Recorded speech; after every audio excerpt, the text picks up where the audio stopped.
Alors l'union locale CGT, donc, qui se trouve sur le même palier juste en face, organise cette journée contre le racisme en lien avec le syndicat des territoriaux et le casque de Bobigny. Elle s'articule avec l'exposition sur le racisme réalisée par le casque de Bobigny en 2020, donc expo que vous pouvez voir là de part et d'autre de la salle. Notre journée de formation s'inscrit dans le cadre de la campagne contre le racisme initiée par la CGT, campagne qui vise à mener l'offensive contre le racisme dans le cadre de la lutte contre les idées d'extrême droite. Les principaux axes de cette campagne sont réagir face aux banalités racistes du quotidien, ne pas laisser s'installer la peur de l'envahissement, redonner son sens réel à la laïcité, faire toucher du doigt l'imposture du FN. Face au retour et surtout à la banalisation des idées racistes, notre journée de formation vise à décrypter l'origine, la genèse de ces idées et mettre à jour leur apparition avec les prémices de l'accumulation du capital, indispensable évidemment à la naissance du capitalisme, à travers l'esclavage, les guerres de rapine, les conquêtes coloniales, les pillages, le travail forcé, l'accaparement des terres, l'exploitation des êtres humains, l'appropriation des moyens de production et d'échange, autant d'inhumanités qu'il fallait bien justifier par des missions civilisatrices et autres infériorités des races. C'est pour nous éclairer sur ces questions que Saïd Bouamama, sociologue militant, donc qui travaille depuis plusieurs décennies sur des sujets de discrimination et de domination, va nous présenter sa vision de cette construction qu'est le racisme, de ce qui le fonde, mais également de l'immigration, de son utilisation selon les besoins du système capitaliste, où les êtres humains sont empêchés de circuler alors que les capitaux n'ont aucune frontière. Saïd Bouamama est l'auteur de nombreux ouvrages, dont on peut citer quelques-uns. Les discriminations racistes, une arme de division massive, la République à l'école des sans-papiers, troisième titre, la citoyenneté dans tous ses états, de l'immigration à la nouvelle citoyenneté, quatrième titre, la manipulation de l'identité nationale, du bouc émissaire à l'ennemi intérieur. Nous poursuivrons notre journée avec Jean-Albert Guidou, secrétaire général de l'Union locale de Bobigny, en charge des travailleurs migrants à la Confédération et qui a coordonné la lutte des 300 travailleurs sans papier répartis sur 8 entreprises d'Île-de-France et lutte qui vient de déboucher sur leur régularisation massive et un certain nombre d'entre eux seront présents parmi nous tout à l'heure. Et donc nous finirons avec le témoignage de quelques-uns de ces camarades travailleurs sans papier. Et sans plus attendre, la parole est à Saïd. Bien. Je voudrais d'abord commencer par vous remercier de m'avoir invité, parce que je pense que la question de l'immigration et des descendants de l'immigration est une question stratégique pour l'ensemble des travailleurs de ce pays. Il n'y aura pas de changement massif dans ce pays si nous ne sommes pas capables de répondre aux dominants qui tentent de diviser la classe ouvrière en fonction des origines.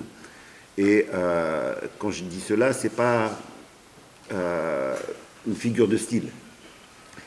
D'après mes calculs, nous avons au moins 30% des classes populaires, et j'entends par classe populaire les ouvriers et les employés, qui sont issus de l'immigration uniquement postcoloniale, autrement dit, venant d'Afrique. Avec un tel clivage, 70%, 30%, aucune grande transformation dans ce pays n'est possible si ces deux parties du monde du travail sont divisées. Et donc c'est pour moi une question centrale pour la vie syndicale, centrale pour les travailleurs. Et voir qu'on renoue avec la vieille tradition de la CGT qui était de consacrer du temps de formation, du temps de mobilisation à cette question de l'unité du monde du travail, c'est vraiment quelque chose qui, c'est pour ça que je t'ai dit oui tout de suite, qui ne peut que me satisfaire. Alors pour aborder cette question, je voudrais commencer dans un premier temps par rompre avec les trois idées les plus fréquentes et les plus erronées qui nous sont diffusées médiatiquement, diffusées dans l'air du temps, diffusées y compris dans les manuels scolaires, etc., qui sont les trois idées suivantes. Premièrement, l'idée que le racisme aurait toujours existé, que ça serait dans la nature humaine. On entend souvent tout le monde est raciste, c'est la part mauvaise de l'être humain, il y aura toujours du racisme, il y en a toujours eu et il y en aura toujours. Cette manière de présenter les choses nous désarme, empêche de comprendre comment est né le racisme et à quoi il sert et qui a intérêt à le maintenir. Et donc c'est bien les dominants qui ont intérêt à ce qu'on croit que le racisme a toujours existé. C'est bien entendu un mensonge, c'est un mensonge durablement construit, et on en a des indicateurs qui sont incontestables. Au moment où les troupes espagnoles débarquent dans ce qui va s'appeler l'Amérique, ils sont accueillis comme étant des gens pleins d'intérêt, voire même des dieux, etc. Lorsqu'ils arrivent en Afrique, dans bien des cas, ils sont accueillis. C'est-à-dire qu'ils sont perçus comme l'ensemble des migrations historiques qui ont pu exister, et ils sont accueillis. On n'a pas, à ce moment-là, d'opposition frontale. Ça n'est qu'après que ça va venir, lorsqu'effectivement le projet de pillage va apparaître, mais dans un premier temps, ils sont accueillis. Seconde dimension qui nous permet de voir que le racisme n'a pas toujours existé, c'est que tout simplement, on confond, lorsqu'on dit que ça a toujours existé, on confond deux phénomènes complètement différents. On confond ce que l'on appelle en sociologie et en ethnologie l'ethnocentrisme avec le racisme. C'est deux choses différentes. L'ethnocentrisme, c'est lorsqu'un groupe humain qui a peu l'habitude de voir des gens différents de lui, les voit apparaître. Il y a une certaine peur, parce qu'on ne les connaît pas. Cette peur, elle n'est pas basée sur une hiérarchisation. On ne dit pas que les autres sont inférieurs. On ne les connaît pas, et donc on peut avoir une certaine peur. Toutes les sociétés humaines ont connu l'ethnocentrisme. Lorsqu'un groupe humain a peu d'échanges, lorsqu'il est peu amené à commercer avec d'autres, eh bien quand il découvre quelqu'un qui ne fonctionne pas comme lui, quelqu'un qui a d'autres habitudes, quelqu'un qui a d'autres réflexes, eh bien il peut être choqué, il peut avoir peur, il peut être curieux, et donc ça s'appelle l'ethnocentrisme. Ça, c'est une chose. Avec le développement des échanges, l'ethnocentrisme diminue. Avec le fait qu'on commence à s'apercevoir que lorsqu'il ne réagit pas comme moi, ça ne veut pas dire qu'il m'en veut, eh bien, l'ethnocentrisme diminue. Le racisme, c'est autre chose. Le racisme, c'est une théorisation qui hiérarchise l'humanité. C'est l'idée qu'il y a des êtres supérieurs et des êtres inférieurs. C'est l'idée qu'en fonction des cultures, des origines, de la couleur de la peau, il y a des supérieurs et des inférieurs. C'est deux choses entièrement différentes. D'ailleurs, y compris quand il y a eu des affrontements liés à l'ethnocentrisme, dans beaucoup de pays du tiers-monde, on pouvait combattre parce qu'on avait peur d'être envahi, mais on considérait qu'on allait récupérer les pouvoirs du nouvel arrivant. C'est-à-dire qu'on estimait que le blanc était quelqu'un de puissant et donc on espérait récupérer son pouvoir. C'est l'inverse du racisme qui va considérer que je n'ai rien à gagner vis-à-vis de l'autre. Et donc c'est deux choses complètement différentes. Le racisme n'a pas toujours existé, et ceux qui ont intérêt à nous faire croire cela sont ceux qui ont un intérêt à la permanence du racisme. Seconde idée fausse, il y aurait des immigrations qui ne donneraient pas naissance au racisme parce qu'elles seraient proches de nous, et d'autres qui sont vraiment très différents de nous et qui inévitablement créent des problèmes entre nous. Là aussi, il suffit de regarder toute l'histoire de l'immigration pour s'apercevoir que ça ne fonctionne pas comme cela. Dans mon dernier livre, j'ai fait l'effort parce que l'extrême droite montait, donc je me suis de nouveau dit, malgré tous les travaux qui ont déjà été menés, il en faut un qui aille un peu plus loin. Et donc j'ai été regarder comment on a parlé, par exemple, de l'arrivée des premiers Bretons à Paris. Pourtant, les Bretons, ils sont français. Ils appartenaient au royaume de France. Comment on parlait des Bretons? Vous verrez dans le livre, je cite un certain nombre de documents patronaux, un certain nombre d'articles de journaux, un certain nombre de rapports des préfets qui parlent de quoi? Du communautarisme des Bretons, du séparatisme des Bretons, du fait qu'ils ont une religion, pourtant ils sont chrétiens comme les autres, qu'ils ont une religion qui n'est pas la même, qui est moins civilisée que le christianisme urbain tel qu'il était connu ici. Et quand on regarde ensuite les types d'emplois qu'avaient les Bretons, ce sont exactement les mêmes C'était les emplois les plus précarisés, les emplois les plus mal payés, les plus dangereux, exactement les mêmes que ceux que l'on retrouve aujourd'hui avec les sans-papiers qui nous viennent d'Afrique subsaharienne, qui nous viennent d'Afrique du Nord. Autrement dit, les premières immigrations, et moi je milite pour qu'on considère comme immigrés ces premières immigrations qui venaient de... Alors j'ai fait la même chose sur les Auvergnats, hein, on avait le même discours sur les Auvergnats. L'immigration ne remonte pas à l'arrivée des premiers Portugais, Espagnols ou Italiens. Ça remonte, et c'est là qu'on va voir ce que c'est que le capitalisme, justement, ça remonte lorsqu'on a paupérisé un certain nombre de paysans d'Auvergne, de Bretagne, etc., qui les ont contraints à quitter leurs terres pour arriver en ville, et ils ont été considérés comme de la main-d'œuvre surexploitable, comme de la main-d'œuvre qu'on pouvait surexploiter. Surtout qu'on avait un mouvement ouvrier qui naissait, qui commençait à s'organiser, et c'était une manière d'éviter cette organisation du monde du travail. Alors, on retrouve l'ensemble des clichés sur l'immigration contemporaine, on la retrouve dès cette époque-là pour les Bretons. Je fais le même travail ensuite sur les Espagnols, les Italiens, etc., et vous verrez que les questions de communautarisme, les questions de religion, tout ça, ça apparaît. Je cite juste un exemple qui me revient en tête. On demande au préfet du Pas-de-Calais, est-ce que les Polonais sont intégrables? Et il répond, non, ils ne sont pas intégrables.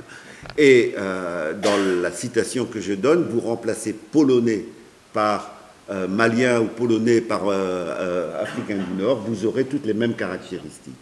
Ils parlent leur langue, ils restent entre eux, ils ne se marient pas avec, ce qui est faux d'ailleurs, mais ils ne se marient pas, etc. Et le préfet donc, fait un rapport officiel où il dit non, ils ne sont pas intégrables.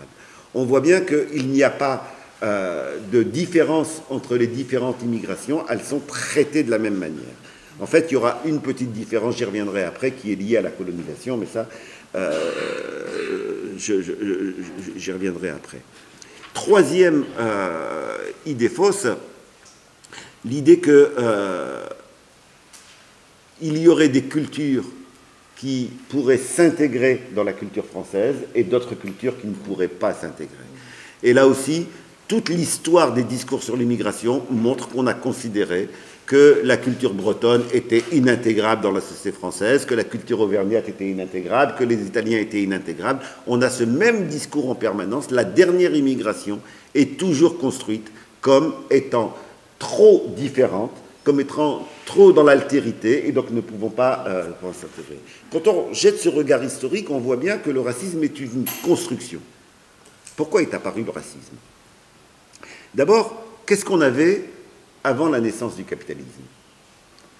Avant la naissance du capitalisme, on avait ici en Europe, et en France en particulier, on avait déjà quelque chose qui ressemblait au capitalisme, mais qui n'était pas le capitalisme industriel, qui était le capitalisme commercial, qui était le développement des rapports marchands, le développement du commerce, avec des grandes fortunes qui se sont faites par l'intermédiaire du commerce.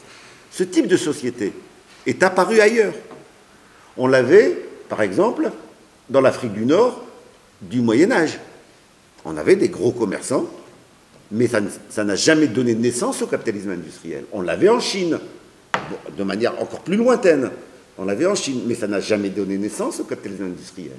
Qu'est-ce qui permet de passer du capitalisme commercial au capitalisme industriel? C'est-à-dire de fortunes liées au commerce à des fortunes qui vont être liées au fait de transformer la matière par les techniques, par l'industrie, etc. Qu'est-ce qui va permettre de passer de l'un à l'autre? Eh bien, pour passer de l'un à l'autre, il faut un niveau de richesse pour investir dans les machines. Et qu'est-ce qui va amener ce niveau de richesse? Eh bien, ça va être le pillage des civilisations amérindiennes. Marx le souligne de manière très claire, et c'est assez étonnant qu'une partie de la gauche l'ait oublié ici en Europe. Marx explique très bien que c'est le pillage des civilisations amérindiennes qui vont donner une impulsion à ce qu'il a appelé l'accumulation primitive, c'est-à-dire cette somme d'argent nécessaire pour créer, pour investir dans le progrès technique, investir dans les machines et créer la dynamique qui va donner le capitalisme industriel. Il n'y a donc pas eu naissance du capitalisme et après colonisation. Il y a eu simultanément, ensemble, la naissance du capitalisme et la colonisation. On ne peut pas dater. En réalité, si on doit la dater, ben, il faut le dater de 1492, c'est-à-dire le moment où Christophe Colomb, qu'on présente comme un grand explorateur, qui est en fait un pilleur, Christophe Colomb arrive aux Amériques et va détruire des civilisations entre elles pour les piller. Alors, lorsque j'ai dit il y a maintenant une vingtaine d'années la première fois ces premières thèses, on est venu me répondre tout de suite « Ah, mais M. Boama, vous oubliez quelque chose quand même, c'est que Christophe Colomb, ben, c'est un pays, c'est l'Espagne. Ce qu'on oubliait simplement, c'est que l'Espagne n'avait pas les moyens d'organiser de telles expéditions. Ils ont été financés par l'ensemble des banques européennes. Et le pillage des civilisations amérindiennes, par le biais du remboursement des prêts, je donne des chiffres très, très nets, a irrigué l'ensemble des bourgeoisies commerciales européennes qui vont ensuite devenir des capitalistes industriels. Donc, on a ce pillage-là qui va être immédiatement suivi par l'esclavage, qui va être l'autre source de richesse qui va permettre de passer du commerce à l'industrie. Et puis ensuite, on va avoir la colonisation. Donc, on a une liaison entre de l'ensemble de ces phénomènes. Alors, se pose la question de comment faire accepter, quand même, dans des pays qui avaient fait la Révolution française, etc., comment on va faire accepter l'idée qu'on aille envoyer des armées, piller, tuer, détruire. Comment faire accepter cela? Eh bien, il va falloir inventer une théorisation. On va construire le racisme. Et c'est là qu'apparaissent les premières théorisations racistes, l'idée que l'humanité, ça n'est pas une entité commune, que l'humanité est hiérarchisée en composantes différentes.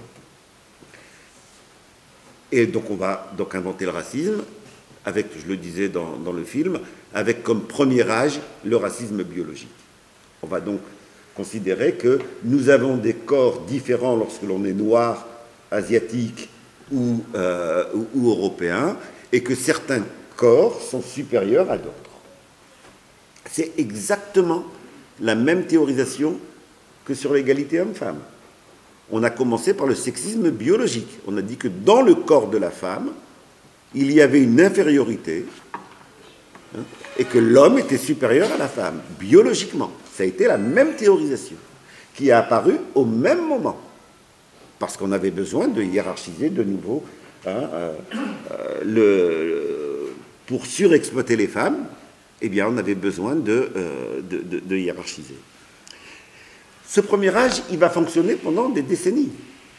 Et on va avoir toute une science, entre guillemets, qui va être financée, qui va être orientée pour prouver l'infériorité du noir, la supériorité du blanc, l'infériorité de l'arabe, la supériorité, etc. Donc on va mesurer les crânes, on va regarder la composition du corps humain, etc. Il y a la crânologie qui va se développer, on va couper des cerveaux, des boîtes crâniennes pour les remplir et voir combien pouvait contenir la tête d'un noir et la tête d'un blanc et la tête d'un jaune, etc. Donc on va avoir toute une série de pseudosciences qui vont se développer. Pourquoi ça va s'arrêter? Et quand est-ce que ça va s'arrêter? Je le dis dans le film, ça s'arrête après la Seconde Guerre mondiale. Pourquoi ça s'arrête après la Seconde Guerre mondiale? Qu'est-ce que c'est que la Seconde Guerre mondiale? C'est bien entendu tout ce qui a pu être écrit là-dessus, le fascisme, etc. Mais c'est aussi une chose, c'est la colonisation de blancs par des blancs. C'est l'utilisation du racisme entre blancs. C'est des blancs qui disent que d'autres blancs sont inférieurs. C'est des blancs qui se prétendent ariens qui disent que d'autres sont inférieurs. Et en plus de cela, pour lutter contre le nazisme, on a dû mobiliser les peuples des colonies. Et on les a mobilisés à partir de quel discours? La liberté, la souveraineté, le combat de l'humanité, la démocratie, etc. En 1945, on ne peut pas avoir fait cela pendant 7-8 ans, les mobiliser là-dessus, et après venir leur dire « vous êtes inférieurs ». Et donc le racisme va devoir changer de visage. Le racisme biologique est décrédibilisé, il est délégitimé. Aux yeux des peuples des pays colonisateurs et aux yeux des peuples colonisés. Il faut donc qu'il change de visage. Et on va avoir donc une seconde forme de racisme, qui est le racisme culturaliste. On ne va plus dire que les Noirs sont inférieurs aux Blancs, on va dire que les cultures africaines sont inférieures aux cultures européennes. On va dire que les unes sont plus civilisées que d'autres. On va dire que les unes sont plus ouvertes au progrès technique que d'autres. On va dire que certaines cultures ont fait leur révolution et que d'autres ne l'ont pas encore fait. Et donc on va maintenir l'idée de hiérarchisation, mais en lui enlevant le critère biologique qui était dépassé. Aujourd'hui, même une Marine Le Pen ne dit plus que les Noirs sont biologiquement inférieurs aux Blancs. Elle dit que leurs cultures ne sont pas intégrables dans la nôtre. Même l'extrême droite est obligée aujourd'hui d'utiliser le racisme culturaliste. Mais le fonctionnement est exactement le même. Et puis, cela va fonctionner là également jusqu'à une période récente. En réalité, ça va fonctionner jusque quand? Ça va fonctionner jusqu'aux années 90. Pourquoi les années 90? Parce qu'à partir des années 90, on va avoir un énorme changement dans le fonctionnement du capitalisme, qui va être ce qu'ils ont appelé la mondialisation, c'est-à-dire l'idée qu'il faut libéraliser complètement les échanges, et cela va changer le fonctionnement du capitalisme, j'y reviendrai après. Et là, on va avoir, ça va être théorisé par un idéologue états-unien qui travaille pour les capitalistes états-uniens, qui est Huntington, il s'appelle Huntington, qui a théorisé ce qu'il a appelé la théorie du choc des civilisations. Alors, qu'est-ce qu'il dit là-dedans? Il dit que le monde est divisé en grandes civilisations. Donc, ce n'est plus des cultures, c'est des civilisations, et qu'au cœur de chacune de ces civilisations, il y a une religion. Et il dessine, et il dit, et il y a des civilisations, ces civilisations sont en guerre, ne peuvent être qu'en guerre entre elles. Et donc il faut défendre notre civilisation par rapport aux autres civilisations.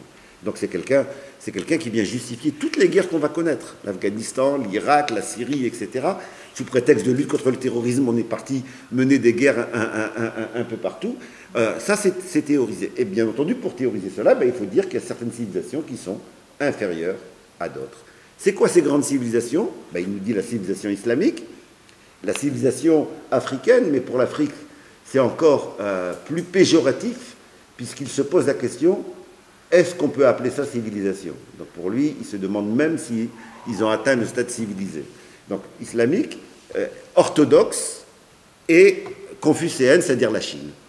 Et il nous dit, il y a une civilisation là-dedans qui est en danger par toutes les autres, c'est la civilisation européenne qu'il faut défendre à tout prix.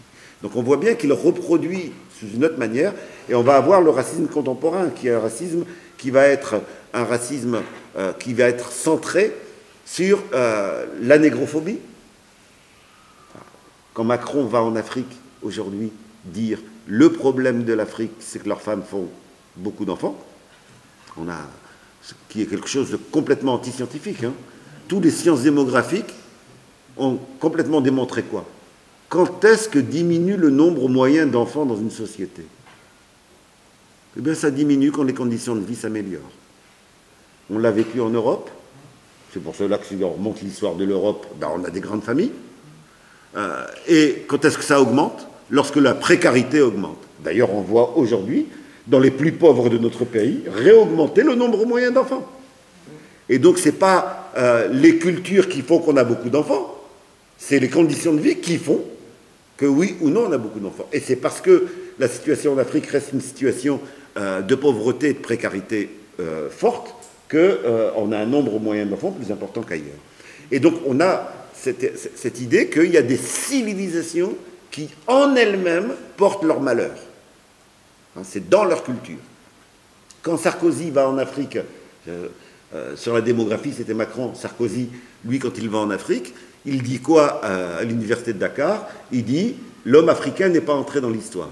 Donc il y a des civilisations qui sont entrées dans l'histoire et d'autres qui ne seraient pas entrées dans l'histoire. Et on voit bien que c'est autour de cette idée de civilisation. D'ailleurs, les théoriciens du grand remplacement aujourd'hui, ceux qui disent « attention, on est en train d'être remplacé par les Noirs, les Arabes, on est en train d'être remplacé, c'est la catastrophe », ils nous disent quoi? Ça va être la mort de notre civilisation. Donc on voit bien que c'est autour de ce mot civilisation que se construit ces trois images du racisme.